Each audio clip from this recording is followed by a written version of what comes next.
Hello, everyone. My name is Rahul Mokwana, and we have already completed the 60 to 70 percentage of the OC syllabus of 12th standard, and we did many of the chapters. First chapter we did, third chapter planning, and so now we are going to start with the fourth chapter, that is organizing.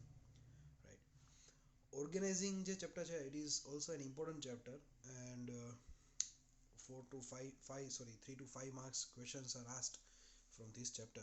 Right, so you need to focus and 5 marks માટે કયો question પૂછાશે that also I will be going to tell you. Means 2-3 questions હું તમને કહીશ, એમાંથી 5 માર્ક્સનો question છે, most probability 99% એમાંથી જ હશે. Right, so we will see all these things, but before that we need to understand what is organizing. Right, so let's get started. Meaning of organizing is given. In general words, the structure formed in order to enable delegation of authority and responsibility towards the people actively engaged for common goal is organizing. I know કે તમને માં કાંઈ જ ખબર નથી પડી, but just keep patience. Okay, the structure formed. પહેલા તો સ્ટ્રક્ચર એટલે શેની વાત કરે છે? આપણે જે કોઈ પણ ઓર્ગેનાઇઝેશન હોય તો એમાં વર્ક કરવાવાળો એક તો વ્યક્તિ ન હોય. there are many of the people, right? બધા વ્યક્તિ કામ પણ ન કરતા હોય. અમુક વ્યક્તિ એવા હોય જે કામ કરાવતા હોય અને અમુક વ્યક્તિ એવા હોય જે કામ કરતા હોય. રાઈટ, તો કયો વ્યક્તિ કામ કરવાવાળો છે, કયો વ્યક્તિ કામ કરાવવાનો છે, એ ડિસાઈડ કરવું કે કેટલા લોકો હશે જે કામ કરાવવા માટે હશે, કેટલા લોકો કામ કરવા માટે હશે, કયો વ્યક્તિ છે કયા લેવલ ઉપર વર્ક કરશે, એ જે આખું ડિસાઈડ કરવું, that is known as organizing. Right, તમને એક એક્ઝામ્પલ આપું છું. C here a chart is given. This is the main person. એના અંડરમાં 4 લોકો છે, 1 2 3 એન્ડ 4. પછી આ જે પર્સન છે તો એની અંદર પાછા 2 લોકો છે. રાઈટ, તો આવું બધું ડિસાઈડ કરવું કે આ વ્યક્તિ છે માર્કેટિંગમાં, જે મેઇન માર્કેટિંગ મેનેજર છે, તો એની અંડરમાં 2 લોકોની જરૂર પડશે. તો એ બધું ડિસાઈડ કરવું. પછી ડેવલપમેન્ટ ડિપાર્ટમેન્ટ છે, તેમાં 4 લોકોની જરૂર પડશે. તો એ બધું ડિસાઈડ કરવું કે કયા ડિપાર્ટમેન્ટ્સ કરવાના છે, કેટલા લોકોની જરૂર પડશે. રાઈટ, કઈ પોઝિશનમાં કયા વ્યક્તિને રાખવો જોઈએ, એ બધું ડિસાઈડ કરવું, then it is known as organizing. Right. Definition is given. The activity conducted by the cooperation of two or more people and their coordination is called organizing. જેટલા પણ લોકો છે, 2 or more than 2 people ઓર્ગેનાઇઝેશનની અંદર, તો એ લોકો વચ્ચે proper રીતના coordination ને કંટ્રોલિંગ રહેશે. એ લોકો વ્યવસ્થિત રીતના સાથે મળીને without any kind of disturbance, without any kind of discipline એ લોકો વર્ક કરતા હોય સાથે સારી રીતના, એવું આખું એક સ્ટ્રક્ચર ડેવલપ કરું, then it is known as organizing. Characteristics તમને આપ્યા છે. ઓર્ગેનાઇઝિંગ હોય એના કેરેક્ટરિસ્ટિક્સ કેવા હોય? First is goal oriented activity. Goal oriented activity, C planning જે હતું, સ્ટાફિંગ જે હતું, તો એ બધાના કેરેક્ટરિસ્ટિક્સમાં અમુક કેરેક્ટરિસ્ટિક્સ તો જે છે એ કોમન જ હોય, કે ગોલ ઓરિએન્ટેડ હોય, લોકોને ધ્યાનમાં રાખીને હોય, પ્લાનિંગ ઉપર બેઝડ હોય, ફ્લેક્સિબિલિટી. તો આવા 4-5 કેરેક્ટરિસ્ટિક્સ જે છે એ તો બધા ફિક્સ જ હોય ને આમાં પણ ફિક્સ જ છે કે ગોલ ઓરિએન્ટેડ એક્ટિવિટી છે એ ઓર્ગેનાઇઝિંગ છે. મતલબ કે તમારે જે લોકો ડિસાઈડ કરો છો તો તમારે ગોલ જોવાનો છે કે આપણા કંપની છે એનો ગોલ શું છે. એ ગોલ પ્રમાણે તમારે લોકોને ડિસાઈડ કરવાના છે કે કેવું સ્ટ્રક્ચર રાખવું આપણે. રાઈટ, લિનિયર સ્ટ્રક્ચર રાખવું, ડિપાર્ટમેન્ટલ ગોલ્સ શું છે, તો એ બધું તમારે ડિસાઈડ કેના બેઝ ઉપરથી થાય કે તમારા ફર્મનો જે ગોલ છે એ શું છે, એના બેઝ ઉપરથી કેવું સ્ટ્રક્ચર રાખવું તે ડિસાઈડ થશે. Next is planning base. મતલબ કે પ્લાનિંગને પણ તમારે ધ્યાનમાં રાખવાનું. ગોલ તો તમે ડિસાઇડેડ છે જ કંપનીનો, ગોલને અચીવ કરવા માટે તમે પ્લાનિંગ કર્યો હશે, તો એ પ્લાનિંગ પરફેક્ટલી થઈ જાય પૂરો અને પ્લાનિંગ પ્રમાણે જ બધી વસ્તુ ચાલે, તો એના માટે તમારે પ્રોપર ઇમ્પ્લિમેન્ટેશન માટે પ્રોપર ઓર્ગેનાઇઝિંગનું સ્ટ્રક્ચર છે એ બનાવવું પડશે, તો જ તમારો પ્લાનિંગ છે પરફેક્ટલી ઇમ્પ્લિમેન્ટ થશે. Right. Third is delegation of authority and responsibility. મતલબ કે ઓર્ગેનાઇઝિંગની અંદર શું થશે કે એક વ્યક્તિ છે બીજા વ્યક્તિ પાસે કામ કરાવશે. રાઈટ, તો તમે કોઈ પણ પર્સનને કોઈ પણ હેડ બનાવો છો, ડિપાર્ટમેન્ટલ મેનેજર બનાવો છો, તો તમારે સૌથી પહેલાં તો એ જોવું પડશે કે એ પર્સનમાં એ ટાઈપની કેપેબિલિટી છે કે નહીં. જો એ કેપેબિલિટી છે તો તમારે એને એ ટાઈપની ડેલિગેશન મતલબ કે સોંપવું પડે, ઓથોરિટી રિસ્પોન્સિબિલિટી, તો તમે એને આપી શકો. Right, so third characteristics is કે કોઈ પણ ડિપાર્ટમેન્ટ્સ છે તો એ ડિપાર્ટમેન્ટમાં જે કેવી ટાઈપની સ્કિલ્સ, કેવા ટાઈપની કેપેબિલિટી વાળો પર્સન જોઈએ છે, એ જોઈને એ ધ્યાનમાં રાખીને જ ઓથોરિટી કે રિસ્પોન્સિબિલિટી છે એ ડેલિગેટ કરવાની થતી હોય. Fourth is importance two human element. Importance two human element મતલબ કે ઓર્ગેનાઇઝિંગ જે છે કોના ઉપર થશે? હ્યુમન બિંગ્સ ઉપર જ થશે, રાઈટ? તમે બિલ્ડિંગનું કે મશીનરી છે એનું તો કંઈ સ્ટ્રક્ચર આખું સેટઅપ ન કરી શકો ઓર્ગેનાઇઝિંગમાં કે તું આ મશીનને કામ કરાવજે, તું આ મશીન પાસે કામ કરાવજે. That is not possible. તો that is being done on the people only. Therefore, it is said that it is importance giving importance to human element. Next is flexibility. તમારા ઓર્ગેનાઇઝિંગમાં ફ્લેક્સિબિલિટી રાખવી પડે.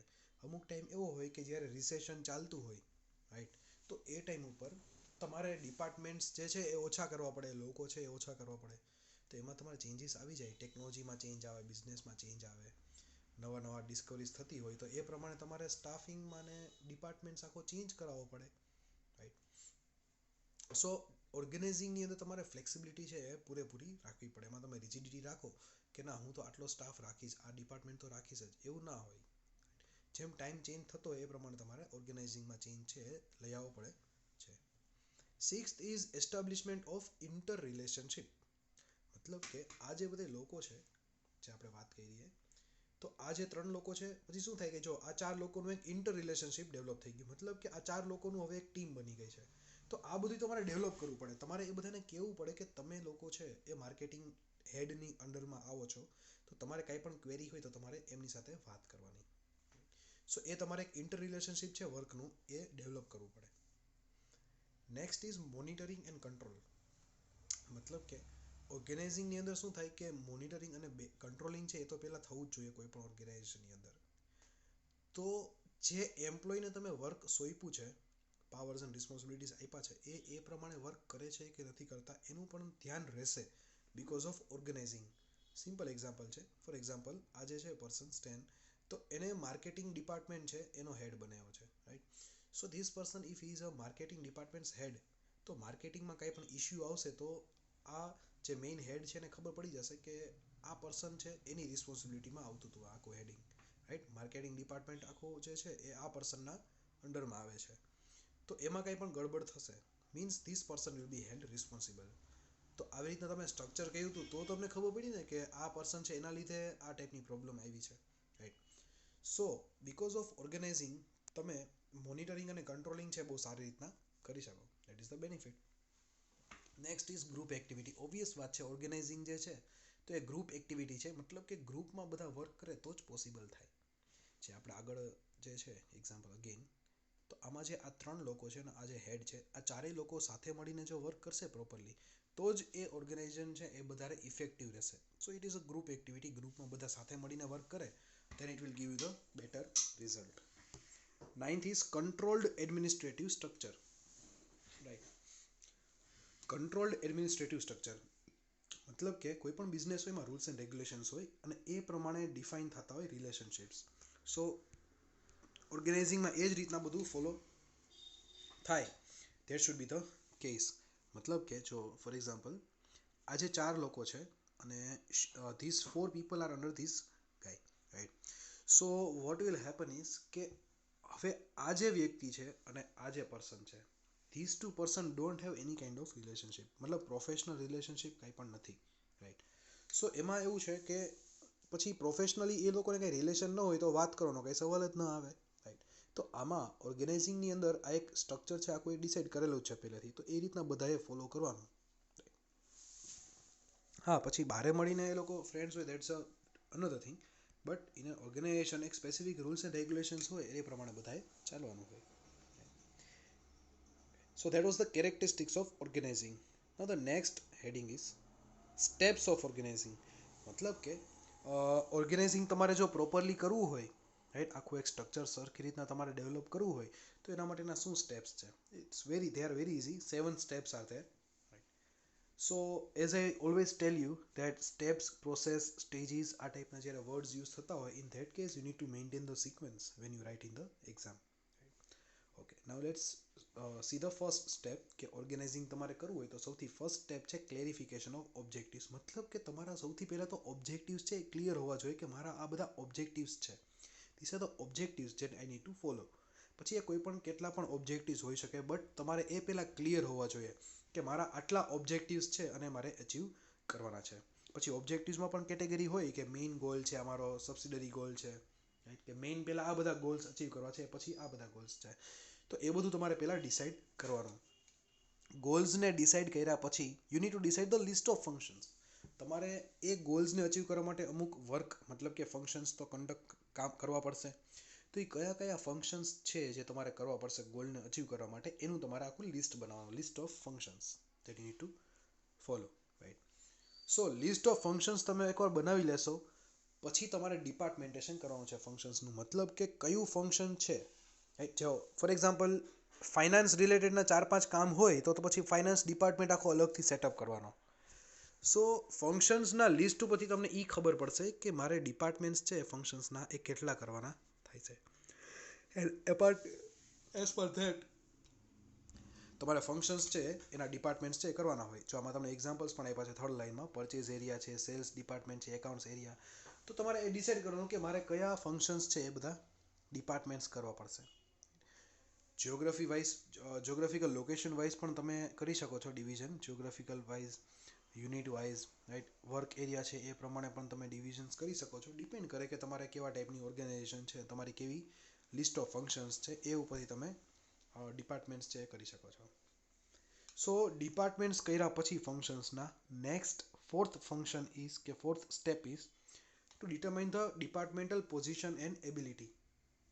તમે એકવાર ડિપાર્ટમેન્ટ્સ કર્યા, ફોર એક્ઝામ્પલ 3 ડિપાર્ટમેન્ટ્સ કર્યા, purchase, sales and finance. તો finance department માટે તમારે ફાઇનાન્સ મેનેજર છે એનામાં શું કેપેબિલિટી હોવી જોઈએ, એનામાં શું ક્વોલિફિકેશન્સ હોવી જોઈએ, એ તમારે એકવાર ડિસાઇડ છે એ કરવું પડશે, right.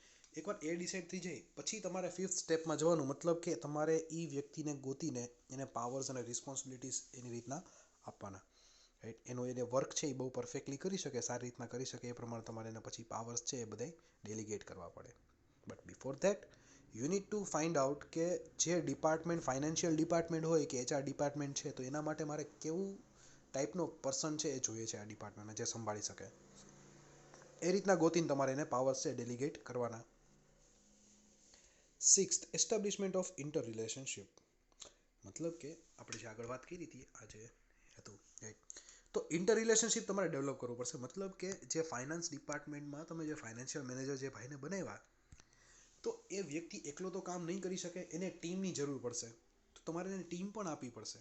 3 people, 4 people, as per the work, as per the requirement, as per the size of the company decide થાય કે કેટલા લોકો છે એ ફાઇનાન્શિયલ મેનેજરની અંદર છે તે વર્ક કરશે. તો જેટલા લોકો હોય, માની લ્યો 4 એમ્પ્લોઈઝ છે તે ડિસાઇડ કર્યા આપણે, તો 4 એમ્પ્લોઈઝ છે એ લોકો ટોટલી જે બધું રિપોર્ટિંગ કરશે એ ફાઇનાન્શિયલ મેનેજરને કરશે. તો એ તમારે એક રિલેશનશિપ ડેવલપ કરવું પડે કે આ જે 4 લોકો છે એ તમારા લોકોને ફાઇનાન્શિયલ મેનેજર છે એને બધું રિપોર્ટિંગ છે એ કરવાનું છે. So you need two decide the inter relationship. And last is to prepare organisational chart. કયો વ્યક્તિ કોના અંડર ફોલ થાય છે, આખા ઓર્ગેનાઇઝેશનનું તો યાદ નથી રહેવાનું. તો એના માટે તમે એક ચાર્ટ બનાવી શકો છો. જેમ ફેમિલી ટ્રી હોય, રાઈટ, પેલા દાદા છે, પછી એના દીકરા, તો એ રીતના જે આખું ચાર્ટ બનાવતા હોય ફેમિલીનું, એવી જ રીતના ઓર્ગેનાઇઝેશનમાં ચાર્ટ બનાવવાનું હોય અને એ નોટિસ બોર્ડ ઉપર તમારે રાખવાનું હોય, રાઈટ. કે જેથી બધા લોકો જે નવા એમ્પ્લોઈઝ આવે એને પણ ખબર પડે કે હું આ પોઝિશન ઉપર છું, મારા ઉપર, મારા સુપિરિયરમાં આ બધા લોકો છે, મારા સબઓર્ડિનેટમાં આ લોકો છે, રાઈટ. સો બધાને પોતાના વર્કની, પોતાની ઓથોરિટી, રિસ્પોન્સિબિલિટીની પૂરેપૂરી રીતના અવેરનેસ રહે એ માટે આખું એક ફેમિલીનું ઓર્ગેનાઇઝેશનનું એક ચાર્ટ બનાવવું પડે. So that is known as organisational chart, અને that you need to display on the notice board, right. So this were the 7 steps. Clarification of objectives, functions છે, ડિપાર્ટમેન્ટેશન છે, પછી ડિપાર્ટમેન્ટલ પોઝિશન ફિક્સ કરી, એ પ્રમાણે powers ને authorities delegate કરી, inter relationship establish કર્યા, and after that organizational chart. Okay. So that was the characteristics and steps of organizing. In the next video we will be going to see the structure of organization. મેં તમને જે કીધું હતું કે સૌથી important topic કે આ ચેપ્ટરમાંથી પૂછાઈ શકે એવા ક્વેશ્ચન્સ, તો એ આમાંથી જ છે જે નેક્સ્ટ વિડીયોમાં હશે, right. So thank you for watching and have a nice day.